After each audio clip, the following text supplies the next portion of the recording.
Start చేస్తాము.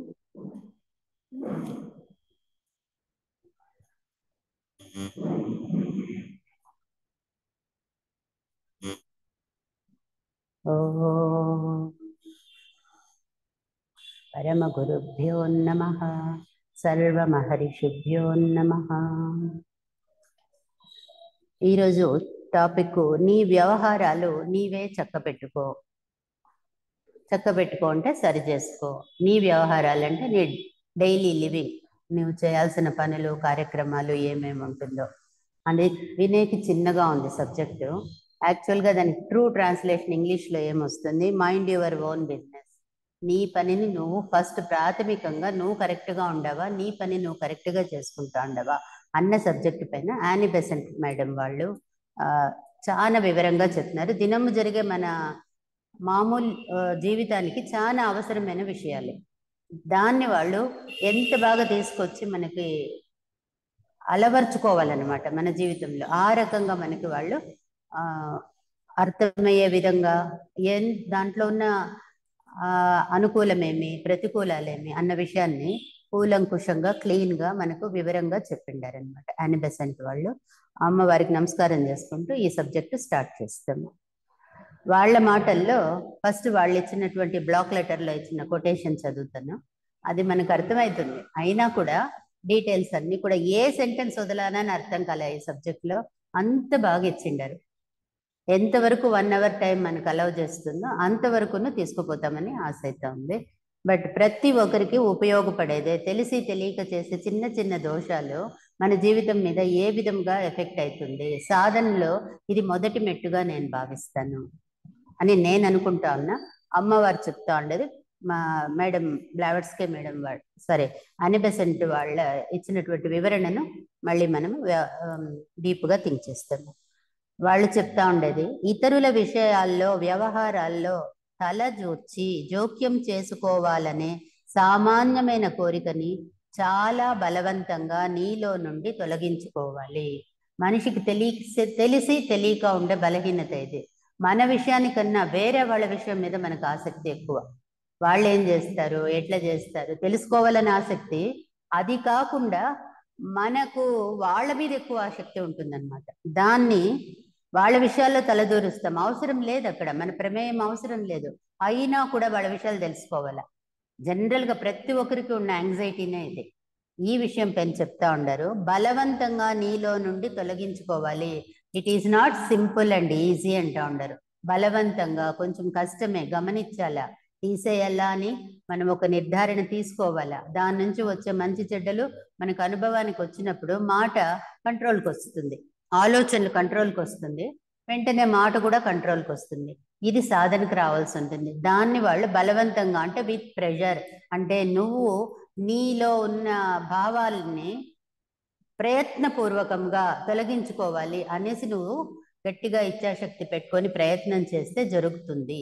ఇది అవసరము, చాలా అవసరం అనమాట. మన వ్యవహారంలో కూడా చాలా అవసరం అది. ఎందుకు, ఏం జరుగుతుంది, ఈ విధంగా ఉంటే ఏమి, ఉండకపోతే ఏమవుతుంది, తెలియక మనం చేసే తప్పులు ఏ రకంగా అందరికీ అఫెక్ట్ అవుతుంది, మన వాతావరణానికి ఏ రకంగా అది తొందర చేస్తూ ఉండమన్న విషయాన్ని క్లియర్గా చెప్పి వాళ్ళు ఈ 5వ జనాంగ లక్షణము 6వ జనాంగ లక్షణానికి కూడా తీసుకొచ్చి పోల్చి చెప్తా ఉన్నారు.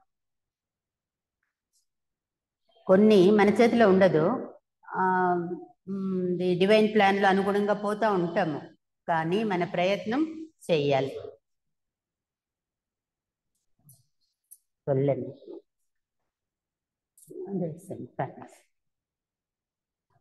మరొకరు ఏమి చేసినా, ఏమి మాట్లాడినా, నమ్మినా అది నీకు సంబంధించిన వ్యవహారం కాదు.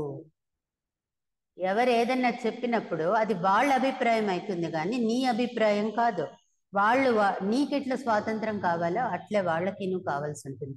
వాళ్ళు నువ్వు ఒక స్టేజ్లో ఉన్నత స్థితికి చేరుకునే ప్రయత్నం చేస్తూ ఉండవు కదా, అదే విధంగా వాళ్ళు కూడా నడుస్తూ ఉండారు దారిలో. అతడికి పరిపూర్ణంగా ఒంటరిగా వదిలివేయాలి. ఏమి మాట్లాడినా, ఎవరేమైనా మాట్లాడినా కూడా నమ్మినా అది వాళ్ళ ప్రైవేట్, వాళ్ళ వ్యవహారం, అది వాళ్ళ నమ్మకాలు, వాళ్ళ దారిలో అంటే ఈ ఆధ్యాత్మిక దారిలో నడిచేటప్పుడు వాళ్ళు ఒక స్టెప్లో ఉండరు, నువ్వు ఒక స్టెప్లో ఉండవు, అంతే. అది నీకు సంబంధించిన వ్యవహారం కాదు. అతడిని పరిపూర్ణంగా ఒంటరిగా వదిలివేయాలి. వాడిని వాళ్ళ ఇష్టం వచ్చిన దారిలో వాళ్ళు నడిచేందుకు వాళ్ళకు ఫ్రీడమ్ ఇయ్యాలి. నువ్వు ప్రతిదీ వాళ్ళ అభిప్రాయాలు, వాళ్ళ మనసుని నువ్వు ఎట్లా కంట్రోల్ చేయాలా? నీకు అవసరము లేదు, కానీ ప్రయత్నం చేస్తాం. అది లోక సహజం.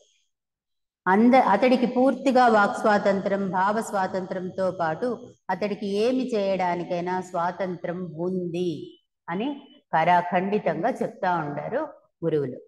పూర్తిగా వాక్ స్వాతంత్రం, నీకెట్లా మాట్లాడేకి దేవుడు అధికారం ఇచ్చి స్వాతంత్రం ఇచ్చినాడో అదే విధంగా ఎదుటి మనిషికి కూడా వాడికి కావాల్సింది వాళ్ళ ఆలోచనలు, వాళ్ళ స్వాతంత్రము, వాళ్ళ వే ఆఫ్ డెలివరీ, వాళ్ళు చెప్పే విధానం కూడా వేరేగా ఉండొచ్చు. ఎవరిది వాళ్ళకు ఉంది భావ స్వాతంత్రము, వాళ్ళు ఆలోచన విధానము, భావించేది, ఎమోషన్స్ అన్ని కలిపి భావ స్వాతంత్రము. బాటు అతడికి ఏమి చేయడానికైనా స్వాతంత్రం ఉంది. ఇవన్నీ కాకుండా పనిలో కూడా వాడికి ఎట్లా చేయాలో అనేది వాళ్ళ ఇష్టము. నీ ఇష్టం ఇంకొకరి నీ మీద చెప్తే నీకు సరిపోదు కదా. అదే విధంగా వాళ్ళకి ఏం కావాలో వాళ్ళు చేసుకుంటారు. కాకపోతే ఇతరుల విషయాల్లో జోక్యం చేసుకోనంత వరకు అతడికి అవన్నీ ఉన్నాయి. నీవు తలుచుకున్నదే సరి అయినదని నీవు నమ్ముతున్నావు, చెబుతున్నావు. అది ఇతరుల విషయాల్లో జోక్యం చేసుకోనంత వరకు అతడికి అవన్నీ ఉన్నాయి. నువ్వుపై జోక్యం చేసుకోనంత వరకు వాడి స్వాతంత్రాన్ని వాడు కాపాడుకుంటా ఉన్నాడు. వాడి భావ స్వాతంత్రం ఉంది, వాడికి యాక్షన్ పని చేసే స్వాతంత్రం ఉంది. ఏ డెసిషన్ తీసుకోవాలా, డెసిషన్ మేకింగ్ కానీ అంతా కూడా వాడికి ఉంటుంది. నువ్వు అనవసరంగా పోయి చేపెడతా ఉండవు. నువ్వు పెట్టకపోతే వాడు బాగానే చేస్తాడు. అదే విధంగా అతడు తన స్వాతంత్రాన్ని ప్రదర్శిస్తున్నప్పుడు నీవు తలుచుకున్నది సరి అయినది నీవు నమ్ముతున్నావు, చెబుతున్నావు. నీకేం కరెక్టో నువ్వు చెప్తావు. నీ అనుభవము, నీ ఎక్స్పీరియన్సు, నీ సంస్కారము, నీకున్న ప్రీవియస్ నాలెడ్జు, నీకున్న అనుభవం పైన నువ్వు మాట్లాడతావు. అదే విధంగా వాడికి కూడా వాళ్ళ సంస్కారము, వాళ్ళ అనుభవాలు, వాళ్ళ తెలివితేటలు, వాళ్ళ దీనిపైన, వాళ్ళ వాతావరణం పైన వాళ్ళు మాట్లాడతారు. అతడు తన స్వాతంత్రాన్ని ప్రదర్శిస్తున్నప్పుడు అతడి గురించి మాట్లాడడానికి నీకు ఏ హక్కు లేదు. వాళ్ళు స్వాతంత్రంగా చెప్తా ఉంటే, అంటే ఎంతవరకు ఒకరికి తొందర కానంత వరకు ఆ పాయింట్ అనేది ఉంది. అనవసరంగా మనం ఇంకొకరి విషయాల్లో పోయి జోక్యం చేసుకుంటాం. ఆ పని చెయ్యొద్దని గురువులు చెప్తా ఉన్నారు. అది మనకు సాధనలో మొదటి మెట్టు. ఎందుకంటే ఫస్ట్ మనల్ని మనం గమనించుకునేదే ప్రథమంగా మన డ్యూటీ. మన పీస్ ఆఫ్ మైండ్, మన శాంతిని మనం కాపాడుకోవాలా, మన ఆలోచనలు సరిగ్గా ఉందా, మనం ఇంటర్నల్ జర్నీ చేయాలి. అదే కదా ఆధ్యాత్మిక దారి. నువ్వు ఆ దారిలో ఫస్ట్ నడుస్తూ ఉండాలి. అది వదిలేసి ఇంకొకరి దానికి పోయినామంటే నీ పని నువ్వు చేసుకోలేవు, వాళ్ళని చెడుపుతావు అనమాట. ఈ విధంగా చెప్తా ఉండరు. ఇప్పుడు ఇంకొకటి చెప్తా ఉండరు, మనలో హృదయపూర్వకంగా ఎంతో ఉత్సాహంగా ఉన్న వారికి మనం నేర్చుకున్న, నమ్మిన విషయాల విలువ బాగా తెలుసు. ఇది చాలా న్యాయము. దానికి ఉన్న అత్యున్నత ప్రాధాన్యం కూడా మనకు తెలుసు. మనకు తెలుసు మనకి ఏది ఇష్టమైందో అది. మనము ఉత్సాహంగా ఉన్న వారికి, మనము నేర్చుకున్న, హృదయపూర్వకంగా ఎంతో ఉత్సాహంగా ఉన్న వారికి మనము నేర్చుకున్న, మనము నమ్మిన విషయాల విలువ బాగా తెలుసు. కొందరికి మనకు మ్యాచ్ అవుతుంది, మనం ఏం చెప్పిన వాళ్ళకు తెలుస్తుంది. ఇది చాలా న్యాయము. దానికి ఉన్న అత్యున్నత ప్రాధాన్యం కూడా మనకు తెలుసు. ఇతరులను కూడా ఇదే విధముగా అనుభవింపనీయాలి. వాళ్ళు కూడా, వేరే వాళ్ళు కూడా వాళ్లకు తెలిసిన విషయాలను ఇతరులకు చెప్పేటప్పుడు వాళ్ళకు కూడా దారి ఇడియాలి. మనము వాళ్ళకి ఏం చెప్పాలనుకున్నారో చెప్పేందుకు వాళ్ళకి స్వాతంత్రం ఉంది. భావము వ్యక్తీకరణ చేసేటప్పుడు నువ్వు వినాలా, దాంట్లో మంచి ఖండితంగా ఉంటుంది. నువ్వు చెడ్డకే పాయింట్ చేస్తే చెడ్డ పెంచుతాము, మంచిని మాత్రం గమనిస్తే వాడిలో కూడా మంచి పెరుగుతుంది, మనకి మంచి జరుగుతుంది. ఉంటుంది చెడుపు, దాన్ని తట్టి లేపకూడదు. ఉంటే అవేర్ చేయాల, మంచి మాటలతో చెప్పాల్సి. ప్రతి విషయంలో అత్యుత్సాహం చూపే వారందరి విషయంలోనూ ఇది దోషమే. కొందరు ఓవర్గా ఉత్సాహం పడి ఏమో మంచి చేయాలి, వాడికేమో తెలివి చెప్పాలా, నాకన్నీ తెలుసని ముందు పడతారు కదా, అది దోషమే అవుతుంది. ఇది పూర్తిగా అతడి మెదడుకు తెలియకపోయినా దాని గురించి అంతరంగంలో కొంత తెలియడం వలన సంతోషంగా ఆస్వాదించగలడు, కానీ దానిని పూర్తిగా జీర్ణం చేసుకోలేడు. నువ్వు చెప్పే విషయం వాడికి అర్థం కాకపోవచ్చు, ఏదో కొంచెం అర్థమవుతుంది అంతే, కానీ వాడి ఎంతవరకు వాడి గ్రహించే శక్తి వాడిలో ఉంది అనేది నువ్వు గమనించి మాట్లాడాలి. ప్రాథమిక దశను చేరుకునే వరకు బాహ్యంగా అతడికి బోధించిన సత్యాన్ని అతడు అంగీకరించలేడు. ప్రాథమిక దశని చేరుకునే వరకు వాడికి ఒక లెవెల్కి మెచ్యూరిటీ ఉండాల. వాడికి ఏ లెవెల్కి వాడు తీసుకుంటాడు అని నీకు తెలిస్తే అది మాట్లాడాల. జీర్ణం కాని పదార్థము పెడితే అజీర్ణం అవుతుంది. వాళ్ళు ఎంత జీర్ణం చేసుకునే శక్తి ఉంటుందో అంతే చెప్పాల. ఎంతవరకు వాళ్ళకు గ్రహింపు ఉంటుందో ఆ లెవెల్కి నువ్వు ఆ మనిషిని అర్థం చేసుకొని ప్రస్తావన చేయాల్సి ఉంటుంది. కొంచెం ఏదో ఒక పాయింట్ అర్థం అవుతుంది, కాదని కాదు, కాకపోతే కష్టపడతాడు.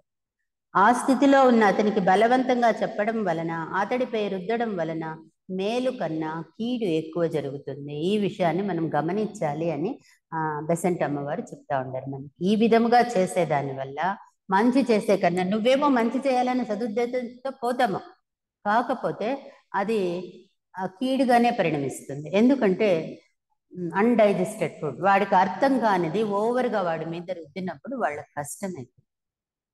ఈ విధముగా అంతరంగాన్ని వెలుపల నుండి సృష్టించడం సాధ్యం కాదు. లోపల ఉండేదాన్నంతా నువ్వు బయట చెప్పాలనేది అంత సులభం కాదు. ఒక లెవెల్ వరకే ఎక్స్ప్రెషన్ వస్తుంది, పూర్తి రాదు. గతంలోని అనుభవాల ఫలం ఇది.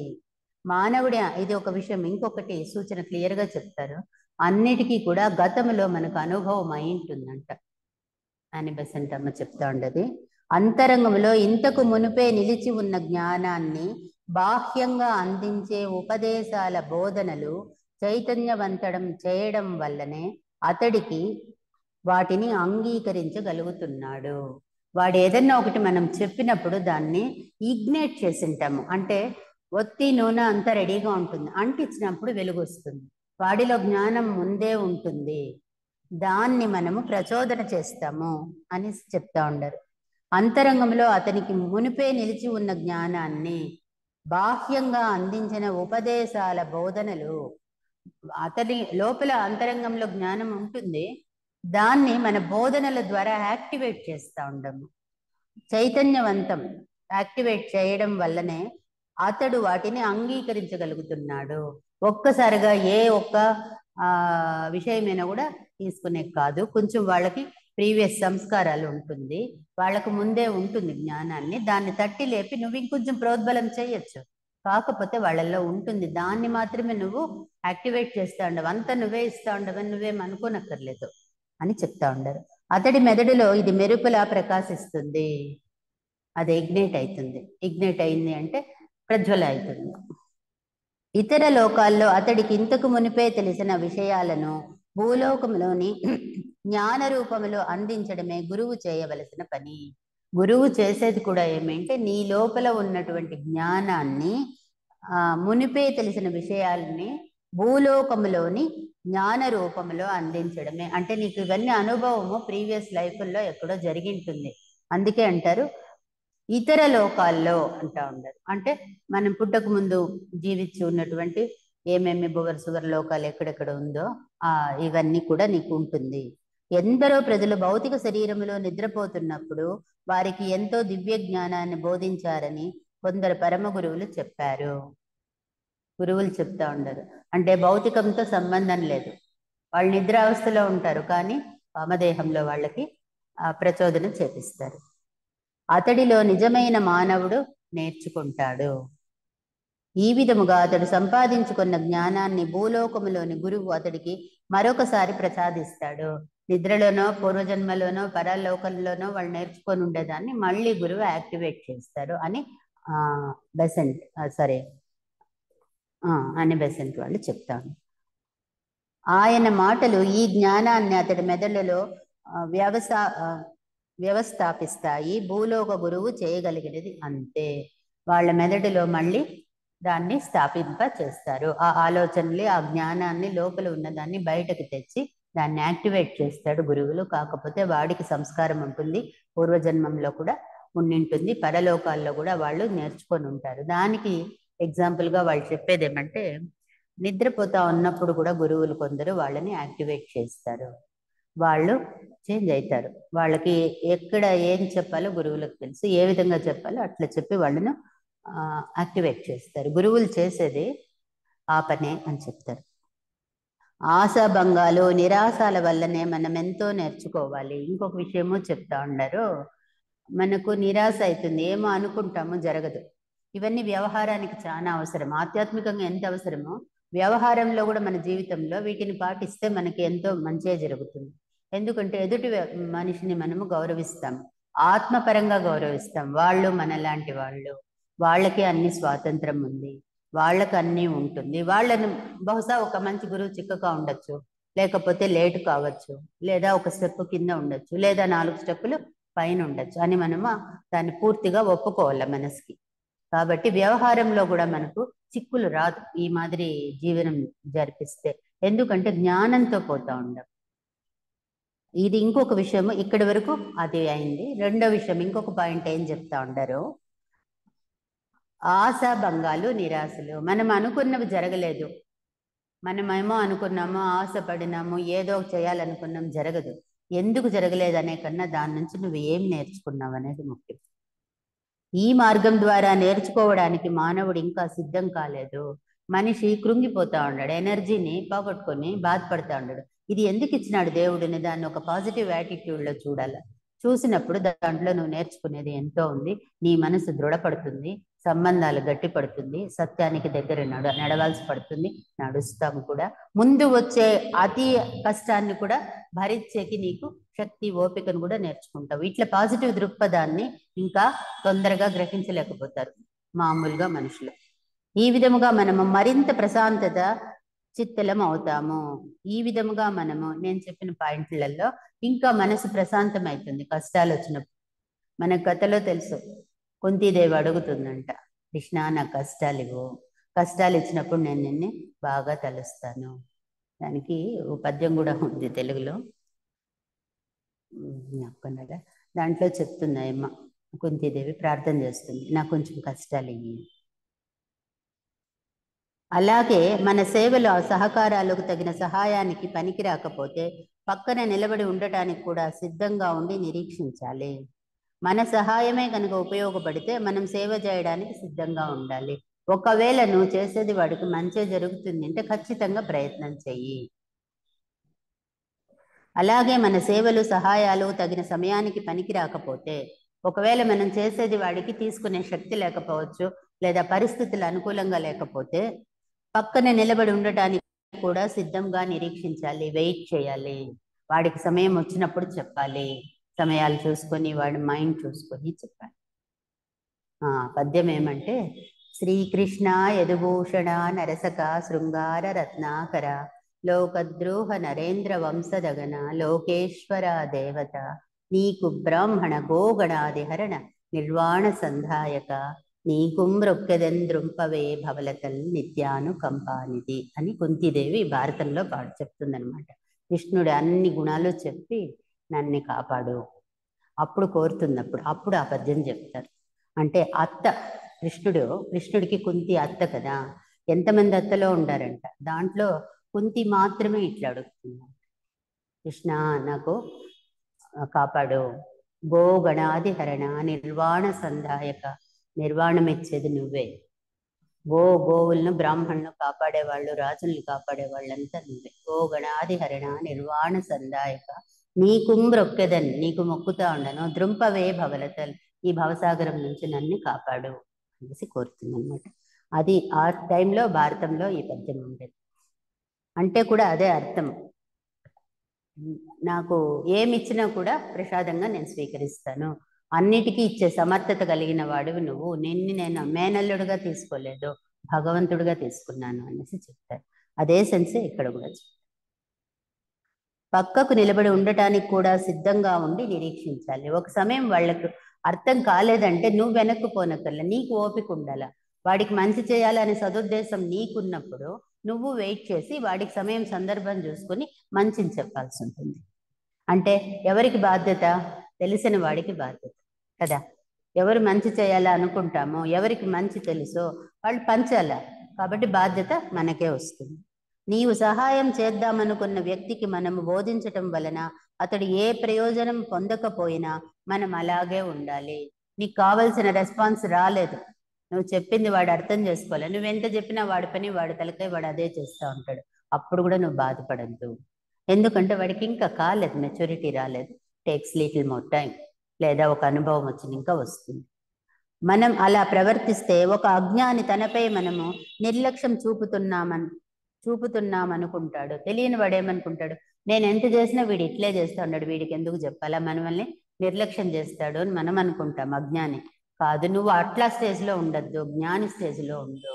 వాడికి అర్థం కాలేదని అర్థం చేసుకో, నువ్వు అర్థం చేసుకో, అంతేకాని వాడిని నిర్లక్ష్యం చేసినాడని అర్థం చేసుకోవద్దు. వాడి వల్ల కాలేదంతే. చాలా అభివృద్ధి సాధించిన వ్యక్తికి ఎక్కడ తాను సహాయం చేయగలడో, ఎక్కువ చేయలేడో బాగా తెలుసు. ఎక్కడెక్కడ సహాయం చేయాలో, ఎప్పుడు ఎంత చేయాలో, ఎక్కడ చేయాలో అనేది తెలివైన వాడికి అర్థమవుతుంది. వాడు చేస్తాడు. అవసరమైతే కాచుకోనైనా సరే మంచి చెయ్యి అని చెప్తా ఉన్నారు. ఇంకొకటి, నీలాగే అభిప్రాయం వ్యక్తం చేయడానికి, రూపొందించుకోవడానికి అతడికి నీకున్న ప్రతి హక్కు ఉంది. అది గమనించు. నువ్వు చెప్పింది వాడు వినే కావాలని నువ్వు అనుకోవద్దు. ఎందుకంటే నీకేమి హక్కు ఉందో వాడికి కూడా ఆ హక్కు ఉంది. అందుకని కాబట్టి వాడి వ్యక్తిత్వాన్ని నువ్వు గౌరవించు. కొన్ని సందర్భాల్లో తప్పులు దీనికి వ్యతిరేక దిశలో ఉంటాయి. అతి విపరీతమైన ఆలోచన ధోరణిలో ఏ ఒక్కరి అభిప్రాయాలు స్వీకరించకూడదు అనే దృక్పథంలో ఉండకూడదు. మనం కూడా ఇన్వైటింగ్ నేచర్లో ఉండాలి. ఎవరు ఏదన్నా చెప్పినప్పుడు ఫస్ట్ విని తీసుకుని యాక్సెప్ట్ చేయాలా. చేసిన ఇంకా నువ్వు వాడి గురించి ఆలోచించాలి. వాడు ఏ బుద్ధిలో చెప్పినారు, వాళ్ళ స్టాండర్డ్ ఏమి, మైండ్ ఏమి, ఏం చెప్పాలనుకున్నాడు, చెప్పే కాలేదా, ఎంతవరకు సాధ్యమైంది, ఆ విషయాలు మనము ఫస్ట్ వినాలా. నువ్వేం చెప్పేది నేనేం వినేది అనకూడదు.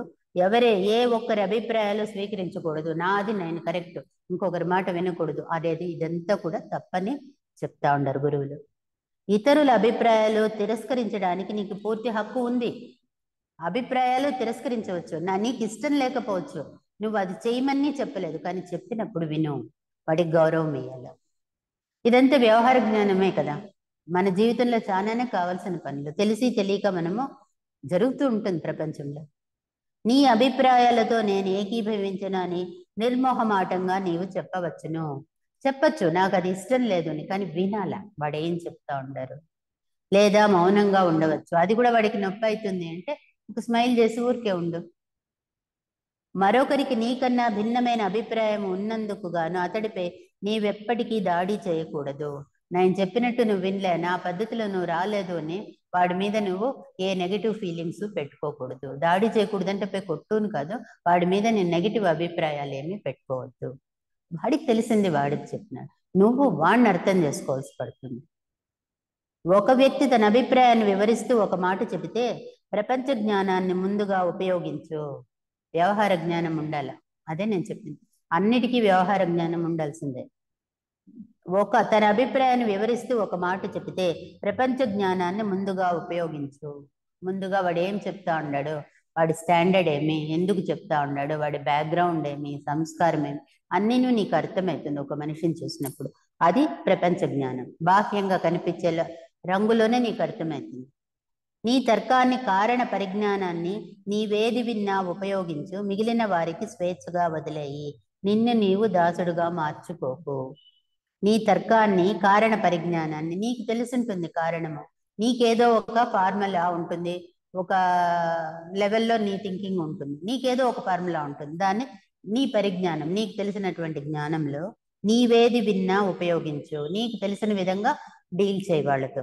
మిగిలిన వారిని స్వేచ్ఛగా వదిలేయి. ఒకవేళ నువ్వు చెప్పింది వాళ్ళు వినలేదు, వాళ్ళకి అర్థం కాలేదు, వాళ్ళ స్టాండర్డ్లో వాళ్ళు ఉండరు, ఓపెన్ చేసుకోవాల్సిన అవసరం లేదు. వాళ్ళైతే నీకు ఇష్టం లేదు వాళ్ళ అభిప్రాయాలు, పర్వాలేదు, నా ఇష్టం లేదని చెప్పు. లేదా అది చెప్తే వాడు బాధపడతాడంటే ఒక స్మైల్ చేయి, హాయిగా ఉండు. ఇంతే కదా వ్యవహారము.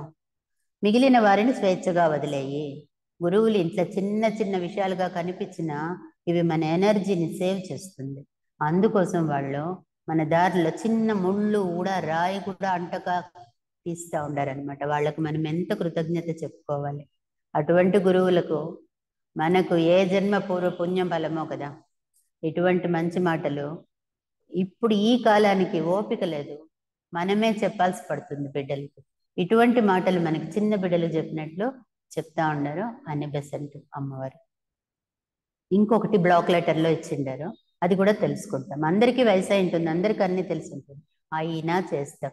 కానీ తెలుసుకున్నప్పుడు ఒకసారి కాకపోయినా ఒకసారి మనసు హెచ్చరిస్తుంది మనమని. కొన్ని మనము మినహాయింపు చేయొచ్చు. కొన్ని అర్థం మాట్లాడినాక మనకు స్పష్టంగా ఏదైనా మనసుకు వచ్చిందంటే దాన్ని సెట్ చేసుకోవచ్చు. ఇప్పుడు బ్లాక్ లెటర్లో వాళ్ళు చెప్పిండేది సారాంశం మళ్ళీ చెప్తా ఉండండి. అతడు తప్పు చేస్తున్నాడని నీకు కనిపిస్తే అతడిని విడిగా చెప్పడానికి ఒక కొత్త అవకాశాన్ని కనిపెట్టు. ఒకవేళ నీకు తెలుసు వాడికి మళ్ళీ చెప్తే అర్థం చేసుకుంటాడు కొన్ని విషయాలు అంటే ఏ విధముగా చెప్పాలి? సెపరేట్గా పిలిచి చెప్పాలా, మెత్తగా చెప్పాలా, ఎగ్జాంపుల్ చూపించి చెప్పాలా, వాడి లైఫ్ ఇదే చూపించి చెప్పాలా, మన లైఫ్ చెప్పాల్సి పడుతుందా? ఏ విధంగా చెప్తే వాడికి అర్థమవుతుంది? అంటే మీ బాధ్యత మనకిస్తూ ఉండరు. మనము పరిపూర్ణంగా ఉండాలి కదా. పరిపూర్ణం అంటే పూర్తి కాదు, కొంచెం మెచ్యూరిటీ లెవెల్స్లో ఉండి మనం డీల్ చేయాలి. అది వాళ్ళు చెప్తా ఉండేది. అతడు తప్పు చేస్తున్నాడని నీకు అనిపిస్తే అతడిని విడిగా చెప్పడానికి ఒక కొత్త అవకాశాన్ని కనిపెట్టు. అతి మృదువుగా నీవెలా ఎందుకు అనుకుంటున్నావో వివరించి చెప్పు. అతి మృదువుగా, చాలా సాఫ్ట్గా ఎందుకు నీకు అట్లా అనిపిస్తా ఉంది, ఎందుకు ఆ వర్డ్ మాట్లాడుతీవి నన్న, ఇట్లా కాదు ఇట్లా అంటే ఇంకొంచెం సులభంగా ఉండేది కదా అనేసి. బహుశా అతడికి నీవు నచ్చ చెప్పగలవేమో. ఒకవేళ వాడు వినే బుద్ధి ఉంటే చెప్పే విధంగా చెప్తే, ఒకవేళ మన దగ్గర కోపం చూపించినా మనసులో ఎప్పుడో ఒకసారి అది వర్కౌట్ అవుతుంది. వాడు ఆలోచించగలుగుతాడేమో, నచ్చ చెప్పగలమేమో. చాలా మంది విషయాల్లో ఇలా చేయడం కూడా జోక్యం చేసుకున్నట్లు అవుతుంది. అది కూడా అనవసరంగా పోవద్దు అంటారు మేడం వాళ్ళు. అనవసరంగా నువ్వే జోక్యం చేసుకోవద్దు. కాకపోతే చేయాల్సిన సమయము అవసరం ఉండి ఆ మనిషి యాక్సెప్ట్ చేస్తాడా లేదా ఆ పరిస్థితి చూసుకుని ఎంతవరకు ఎట్లా చెప్పాలో అట్లా మృదువుగా చెప్పు. ఎట్టి పరిస్థితుల్లోనూ మూడో వ్యక్తి వద్దకు వెళ్ళి ఈ విషయం గురించి ముచ్చట్లు, కాలక్షేపాలు, కబుర్లు చెప్పకూడదు. ఇది పెద్ద దోషం, గాసిప్స్. అక్కడ వినేసి ఇక్కడ చెప్పేసి మళ్ళీ పోయి నువ్వు తప్పు చేసినావు అనుకో, పాపం నీకే. ఇది అతి క్రూరమైన చర్య. మనము లేనప్పుడు, మనిషి లేనప్పుడు ఆ మనిషి పైన ఏ విధమైన కామెంట్లు చేసేది కూడా అతి క్రూరమైన చర్య. ఎందుకంటే మనిషి ఎదురుగా చెప్తేనే అది వాళ్ళు రెసిస్ట్ చేస్తారు, మాట్లాడతారు, ఆడికైపోతుంది. లేనప్పుడు చెప్పేది గాసిప్స్.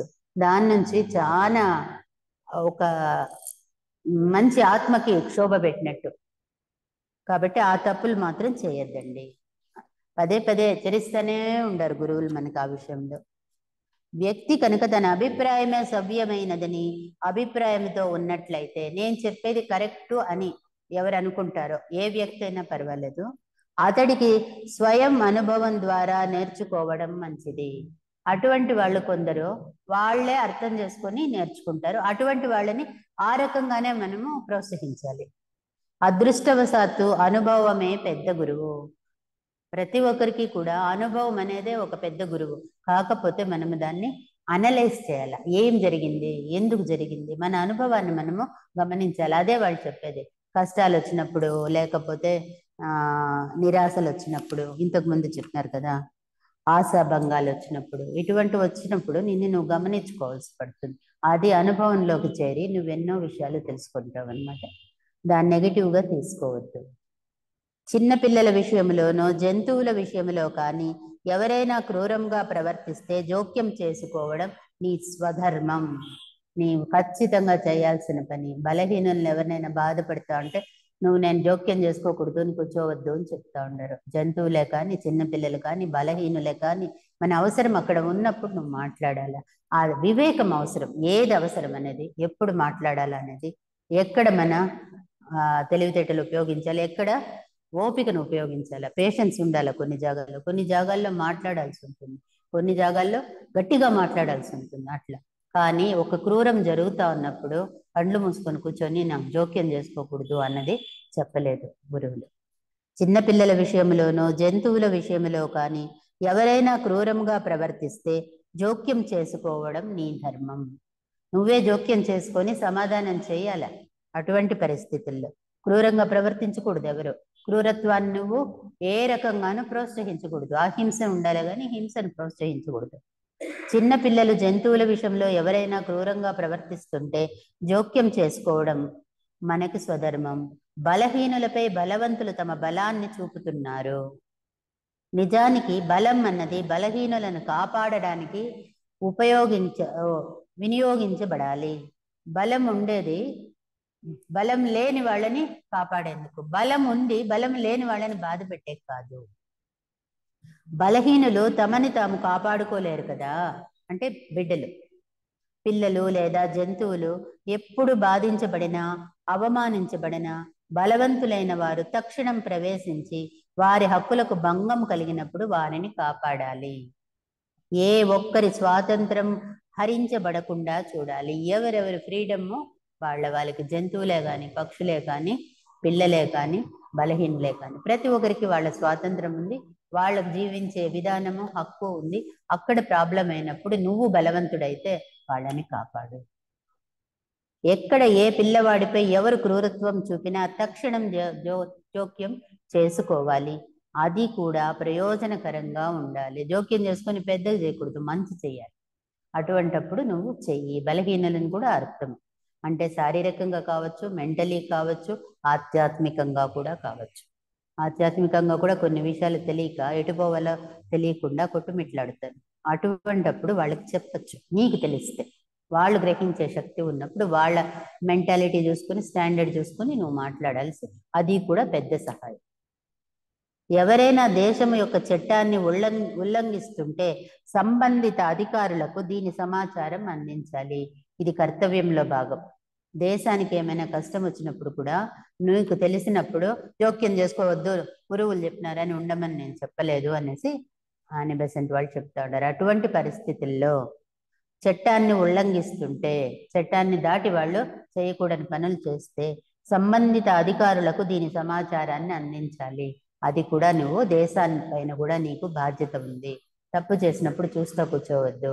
సంబంధిత అధికారులకు నువ్వు ఇది చేయాలి, సమాచారాన్ని అందించాలి, అప్పీల్. అట్లా అనేసి ఆ విషయం పైన కూడా కొంచెం చెప్పిండారు. ఇంకా చట్టం దేశానికి స్థిరత్వం కల్పిస్తుంది, ఒక క్రమతత్వాన్ని వ్యవస్థీకరిస్తుంది, వ్యవస్థీకృతం చేస్తుంది. చట్టం దేశానికి స్థిరత్వాన్ని కల్పిస్తుంది కదా. చట్టాన్ని గౌరవించాలి. గౌరవించకపోతే, చట్టమే లేకపోతే ఎవరి దారులు వాళ్ళదైపోతుంది. ఒక క్రమత్వాన్ని వ్యవస్థీకృతం చేస్తుంది. అన్నీ కూడా ఒక క్రమంగా జరగాలి. ఒక వ్యవస్థని చట్టం ఏర్పాటు చేస్తూ ఉంది. ప్రజలందరినీ కలిపి ఉంచుతుంది. కాబట్టి దీనిని కాపాడడం ప్రతి పౌరుడి ధర్మము. అది మన ప్రైమరీ డ్యూటీ. అంటే కంట్రీ పైన వచ్చినా, వీక్గా ఉండే వాళ్ళ పైన వచ్చినా నువ్వు డ్యూటీ అది చేయాలి. అట్లాని జోక్యం చేసుకోవద్దని ఫస్ట్లో చెప్పినారని అట్లే ఉండమని చెప్పలేదు మేడం. ఒక నేరం జరగబోతుంటే దానిని దాచిపెట్టే హక్కు ఎవరికీ లేదు. తెలిసి ఊరికే ఉంటే ఆ దోషం నీకు కూడా వస్తుంది. ఏదైనా అన్యాయం కంటే ముందు జరుగుతూ ఉంటే దాన్ని దాచిపెట్టే హక్కు లేదు. అలా చేస్తే అతడికి ఆ నేరంలో భాగం ఉంటుంది. ప్రోత్సహించిన వాడికి ఉంటుంది, చూసి చెప్పని వాడికి ఉంటుంది. వాడి బాధ్యత ఉంది కదా. అది చెప్పింటే అది కొంచెం తగ్గింటుంది, మారికట్టింటాం. ఆ విధంగా కొన్ని నీ డ్యూటీగా భావించి జోక్యం చేసుకోవద్దు అని ఉండద్దు, చెయ్యి. అంటే మైండ్ యువర్ ఓన్ బిజినెస్ అన్నారు కదా, అవన్నీ ఇది కూడా నీ బిజినెస్సే అవుతుంది.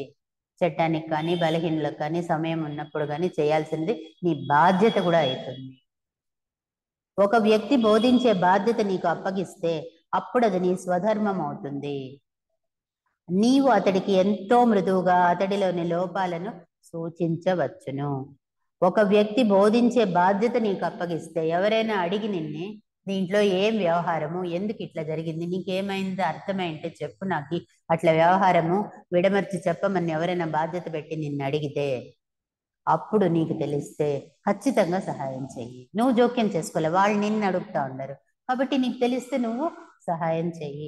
అప్పుడు అది నీ స్వధర్మం అవుతుంది. చేయకపోతే తప్పైతుంది, చెయ్యాలి. అడిగినప్పుడు, తెలిసినప్పుడు, వాళ్ళు అడిగితే నీకు తెలిస్తే అది నీ ధర్మంగా భావించు. మైండ్ యువర్ ఓన్ బిజినెస్, నీ బిజినెస్గా నువ్వు భావించు, నీ పనిగా స్వధర్మంగా భావించి వాళ్ళకి సహాయం చెయ్యి.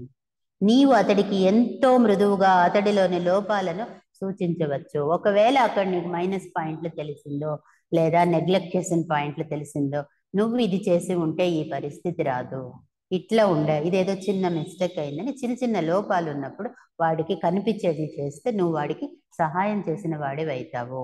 అది కూడా నీ స్వధర్మంలో భాగమే అని చెప్తా ఉంటారు. ఈ గుణాలు కనుక ఇటువంటి సందర్భాల్లో తప్ప నీ వ్యవహారాలను నీవు చక్కబెట్టుకోవడం మంచిది. కొన్ని ఇట్లాంటి సందర్భంలో నువ్వు సహాయం చెయ్యి, ఇంటర్ఫీర్గా మంచి చెయ్యి, లేకపోతే నీ పని నువ్వు చేసుకో. నీ వ్యవహారాలు నువ్వు చక్కబెట్టుకోవడం మంచిది. నీ బిజినెస్, నీకేం డ్యూటీలు ఉందో నువ్వు ఆ పని చెయ్యి. మౌనం అనే సద్గుణాన్ని నేర్చుకోవడం, సాధన చేయడం ఇంకా చాలా మంచిది. కొన్ని విషయాల్లో మౌనంగా ఉండేది చాలానే మంచిది. ఎందుకంటే కొన్ని చోట్ల అవసరమవుతుంది. అగ్రవేట్ కాకూడదు, పరిస్థితులు ఉద్రిక్తమైపోయి బీభత్సాలు కాకూడదు. అటువంటి టైం వచ్చినప్పుడు మొదట్లోనే మౌనంగా ఉన్నామనుకోండి, అవన్నీ కూడా అరికట్టబడుతుంది. ఈ గుణాన్ని కనుక సాధిస్తే సమాజం ఎంత భిన్నంగా ఉంటుందో కదా. ఇది గమనించుకుంటే మొత్తం సొసైటీనే బాగుపడుతుంది. అంటే ఎక్కడ ఎంత మాట్లాడాలా, ఎప్పుడు మాట్లాడాలా, ఎప్పుడు మౌనంగా ఉండాలా. నిరంతరం మన పొరుగు వారికి రక్షణగా ఉండటం కన్నా ఆ వ్యక్తి యొక్క జీవితాన్ని స్వేచ్ఛగా హాయిగా జీవించనీయడమే మంచిది. ఒకరికి నువ్వు రక్షణగా ఉండద్దు. వాళ్ళ లైఫ్ వాళ్ళు పోతా ఉంటారు, వాళ్ళు జీవిస్తూ ఉంటారు, చూస్తూ ఉండు, నీది నువ్వు చేసుకో. ప్రతి వ్యక్తి మరొకరిని ఒంటరిగా వదిలిపెట్టి అతడికి ఏది ఉత్తమం అని తోస్తే దానినే చేయనీయాలి. వాడు నడిచే దారిలో వాళ్ళు నడుస్తారు. కొందరు స్పీడ్ ఉంటుంది, కొందరు స్లో ఉంటుంది, కొందరు జంప్ చేస్తారు, కొందరు ఇంకా స్లోగా ఉంటారు. ఎవరెవరి మనసు బుద్ధి వాళ్ళ జ్ఞానం ఎట్లా చెప్తే వాళ్ళ జీవితాలు అట్లా పోతుంది. వాళ్ళు వృద్ధిలోకి వస్తారు, వాళ్ళ దారిలో వాళ్ళని వదిలేయాల్సి ఉంటుంది. పరస్పరం సహనము, ఓపిక ఉండాలి. వాళ్ళకి మనకి గౌరవం ఉండాలి. ఒకరి మీద గౌరవం ఉన్నప్పుడే మనము వాళ్ళకు విలువనిస్తాము. వాళ్ళు ఎట్లా చేయాలనుకున్నారో అట్లా చేయని, మనకి ఎట్లా స్వాతంత్రము, వాళ్ళకి ఎట్లా స్వాతంత్రము. వాళ్ళ దారి వాళ్ళది, మన దారి మనది. మనకన్నా బాగుండొచ్చు, స్పీడ్ ఉండొచ్చు, వాళ్ళ దగ్గర మనం నేర్చుకోవాల్సి పడితే దానికి నేర్చుకోవచ్చు. కీర్తి ప్రతిష్టలకు లోటు రాకుండా ప్రవర్తించాలి. అంటే ఎవరి బౌండరీస్ వాళ్ళకు ఉండాలి. ఎవరి కీర్తి ప్రతిష్ట, వాళ్ళ మర్యాదలు వాళ్ళకు ఉండాలి. ఇండివిజువల్గా ఎవరిని నువ్వు తొందర పెట్టకూడదు, వాళ్ళకి నొప్పి పెట్టకూడదు. ఇతరుల విషయాల్లో జోక్యం చేసుకోవడం, విమర్శించడం మానుకోవాలి. మళ్ళీ మళ్ళీ అదే చెప్తా ఉండరు. ప్రస్తుత ప్రపంచంపై ఆధిపత్యం వహిస్తున్న మన 5వ మూలజాతి ఔద్ధత్యంతో పోటీ పడుతూ సంఘర్షిస్తూ కీలక దశలో ఉన్నది.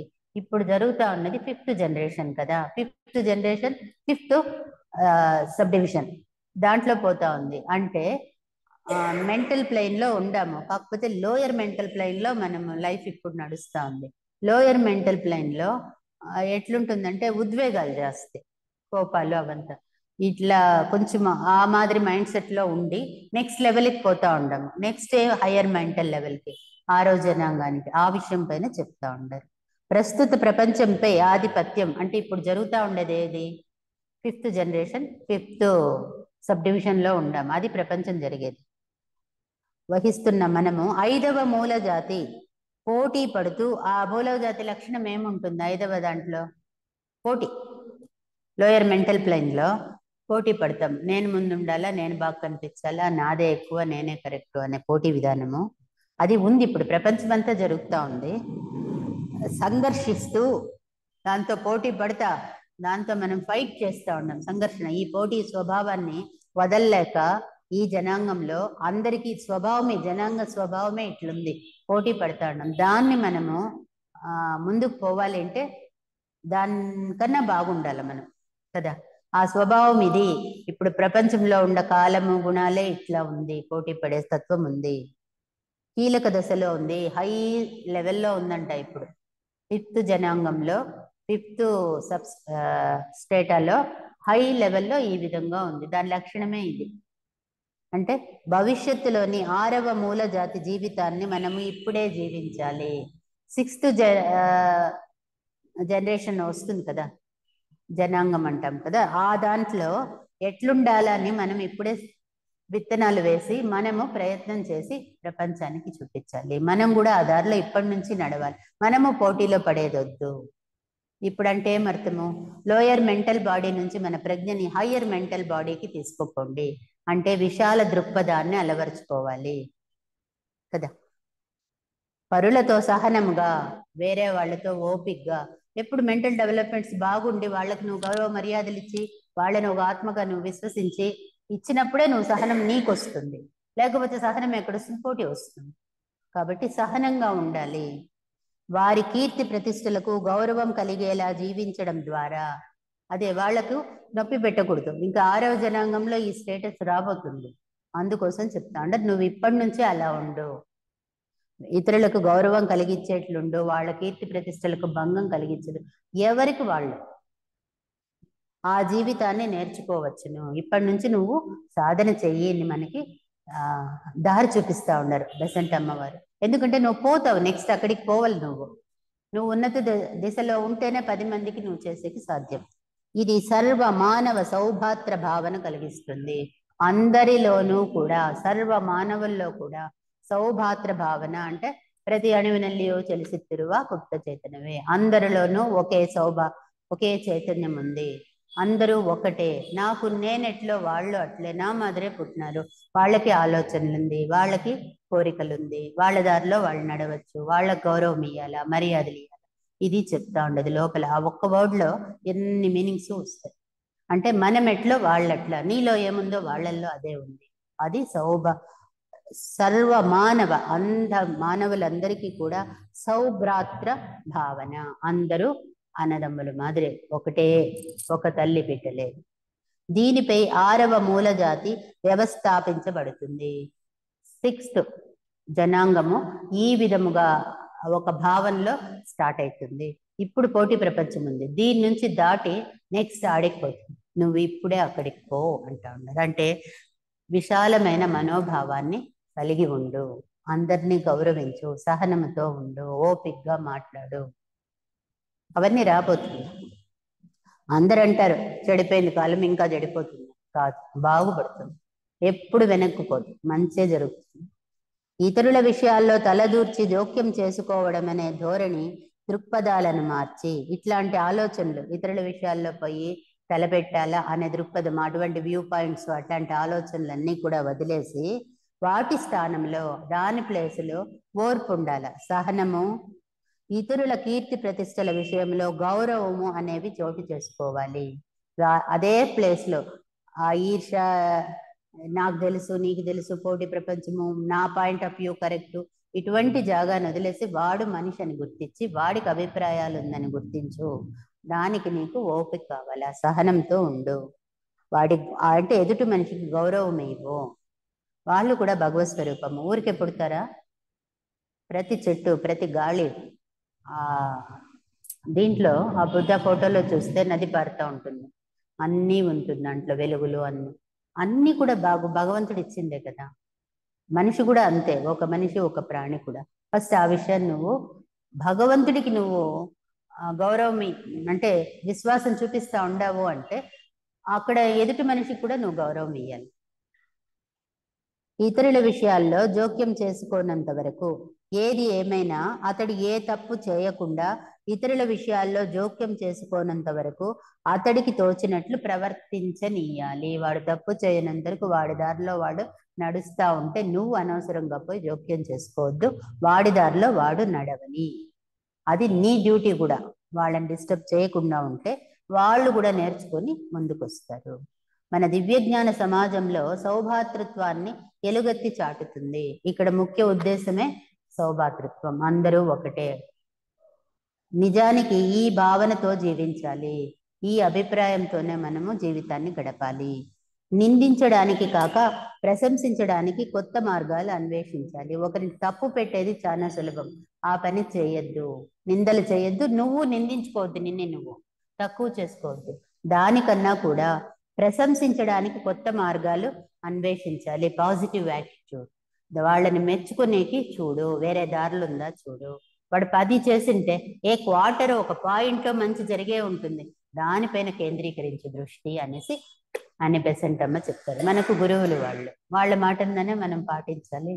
అంత క్లియర్గా చిన్న చిన్న విషయాలు కూడా వాళ్ళు మనకి చెప్తా ఉంటారు. ప్రతి వ్యక్తి విషయంలోనూ, ప్రతి అంశంలోనూ ప్రశంసించడానికో విమర్శించడానికో అవకాశం కలుగుతూనే ఉంటుంది, అన్నిట్లోనూ ఉంటుంది. నీ యాటిట్యూడ్ అది, నువ్వు చూసే దృక్పథం మీద ఆధారపడి ఉంటుంది. మనమే కనుక అన్వేషించి చూడదలుచుకుంటే, మనమే కానీ వెతికి చూస్తే ప్రతి ఒక్కరిలోనూ ఉత్తమ గుణాలే కనిపిస్తాయి. నీ దృక్పథం మంచిగా ఉండి పాజిటివ్గా ఉంటే నెగిటివ్స్ ఉన్నా కూడా నీ ఫోకస్ మంచి దానిపైనే పెడతావు. అప్పుడు నీకు మంచివి కనిపిస్తుంది. మంచి గుణాలనే ఇతరులలో చూడాలి కానీ చెడు గుణాలు కాదు. క్లియర్గా ఒకే సెంటెన్స్లో ఏం డిస్ప్యూట్స్ లేవు దీంట్లో. అది కాదు ఇది కాదు అనే క్వశ్చనే లేదు. అఫర్మేషన్ కరెక్ట్గా ఒకే స్టేట్మెంట్ చెప్తా ఉండరు. మంచి గుణాలనే ఇతరులలో చూడాలి కానీ చెడు గుణాలు కాదు. ఇంత క్లియర్గా చెప్తాను. నీ దీంట్లో కన్ఫ్యూషన్ ఏముంది? నెగిటివ్ ఉన్నా కూడా దాన్ని తట్టి లేకద్దు. మనము సమతుల్య స్థితిని పొందాలి. బ్యాలెన్స్డ్ మైండ్ మనకు ఉండాలి. ఇలా తప్పులు పట్టే పనిని మనము ప్రపంచానికి వదిలివేయవచ్చు. వేరే వాళ్ళు ఎవరైనా తప్పులు పెడతా ఉంటే దాన్ని కూడా డిస్టర్బ్ చేయొద్దు. వాళ్ళ పని వాళ్ళు చేసుకునేలే, నువ్వు చేయొద్దు. ఫస్ట్ నిన్ను కరెక్ట్ చేసుకో. ఒకవేళ జనాలు అట్లంటే వాళ్ళు నిదానంగా సరిపోతారు అనుకో. దాని విషయానికి మళ్ళీ నువ్వు పోయి దాంట్లో ఇంటర్ఫీర్ అయ్యి ఆ తప్పులు మళ్ళీ నువ్వు చేయొద్దు. అట్లా అని చెప్తా ఉండాలి. ఇంకా ఉన్నతమైన ఉత్తమమైన మంచి విషయాలనే అన్వేషించాలి కానీ చెడు విషయాలను గురించి కాదు. ఇది కేవలం సత్యం ధర్మం కోసం మాత్రమే కాదు. మన ఆలోచనలు చాలా శక్తివంతాలు. మంచివి చేయాలనేదే కాదు, దీంట్లో ఇంకొక కిటుకుంది. ఇతరుల్లో మంచి చూసేటప్పుడు నీకు ఏమైతుంది అనే విషయం చెప్తా ఉండరు. మన ఆలోచనలు చాలా శక్తివంతాలు. మనం థింక్ చేస్తామే, అప్పుడు మన ఎనర్జీస్ రిలీజ్ అవుతుంది కదా ఆ ఆలోచనల పైన. ఇప్పుడు ఒక మనిషిలో మనం మంచి చూసినాం అనుకో, ఒక సైన్స్ మాదిరి చెప్తా ఉండరు. మంచి చూసినప్పుడు లోపల ఏం జరుగుతుంది. ఒక మనిషిలో చేస్తే బాడీలో చెడ్డని లేపక ఉండేది, ప్రపంచానికి చెడ్డని పెట్టక ఉండేది, అదంతా బాహ్యంగా ఉంది. ఇది కాకుండా నీ అంతర్గతంలో ఏం జరుగుతా ఉంది. మన ఆలోచనలు చాలా శక్తివంతాలు. ఒకరి గురించి చెడుగా ఆలోచించడం వల్ల అతడిలో దృష్టత్వం మరింత పెరుగుతుంది. అంటే నీ లోపల నెగిటివ్ ఎనర్జీని నువ్వు వదిలి వాడికి పోయి వాడిలో ఉన్న -2లు -4 అవుతుంది. మనం 2 మైనస్లు ఇస్తాము, వాడి దగ్గర 2 ఉంటుంది, టోటల్ -4 అవుతుంది. కాబట్టి నువ్వు తక్కువ చేస్తే అట్లీస్ట్ ఆ -2లో ఉన్నా ఉంటుంది. అది కాకుండా నీ మనసు కూడా నువ్వు చెడుపుకునేసి ఉంటావు. అతడిలో మంచి చూడటం వలన అతడిలో దృష్టత్వం తొలగి మంచితనం పెరుగుతుంది. అదే నువ్వు +2 వేసుకున్నావు అనుకో, వాడిలో +2 ఉంది, నువ్వు ఒక +2 ఇచ్చినావు అనుకో, +4 అవుతుంది. వాతావరణం బాగుంటుంది, నీ సత్సంబంధాలు ఏర్పడుతుంది, మంచే జరుగుతుంది. ఇంత క్లియర్గా చెప్తా ఉండరు. ఇంకా గురువుల్లో ఒకరు ఇలా అన్నారు, ఇది లాస్ట్ వర్డ్. గురువుల్లో మనకు ఏ విధంగా వాళ్ళు లెటర్స్ ఉంది కదా, మహాత్మాస్ లెటర్స్, దాండ్లలో మాటలు. మంచి వారిని తయారు చేయడం మన లక్ష్యం కాదు.